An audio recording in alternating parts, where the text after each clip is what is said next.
By AG recording studio. बेचिए राजा छेला पर तरकारी घरे बेचिए राजा बेचिए राजा छेला पर तरकारी घरे बेचिए राजा छेला पर तरकारी फेरू लॉकडाउन सैया भइल बाटे जारी घरे बेची फेरू लॉकडाउन सैया भइल बाटे जारी घरे बेचिए राजा ठेला पर तरकारी घरे बेचिए राजा ठेला पर तरकारी घरे बेचिए राजा ठेला पर तरकारी फेरू लॉकडाउन सैया भइल बाटे जारी घरे बेची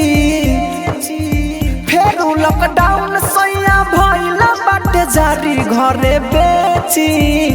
घरे बेचिए राजा ठेला पर तरकारी घरे बेचिए राजा ठेला पर तरकारी घरे बेचिए राजा ठेला पर तरकारी mix by AG recording studio. घरे बेचिए राजा ठेला पर तरकारी डीजे करण घरे बेचिए राजा ठेला पर तरकारी जाते नइखे दिल्ली सोइया के लुधियाना में लागल बावे ताला सोइया सब कारखाना में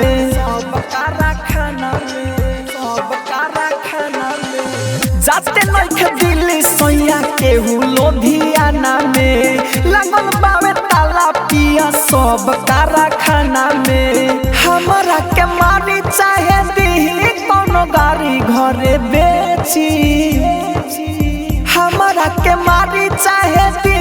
कोनो गाड़ी घरे बेचिए राजा अब ठेला पर तरकारी घरे बेचिए राजा अब ठेला पर तरकारी घरे बेचिए राजा अब ठेला पर तरकारी आप सुन रहे हैं एजी एंटरटेनमेंट की धमाकेदार प्रस्तुति। बेचिए राजा ठेला पर तरकारी डीजे करण घरे बेचिए राजा ठेला पर तरकारी बेचले कुल्फी देखी राहुल राजा धानी माहिर मुकेश पिया बात हमर मानी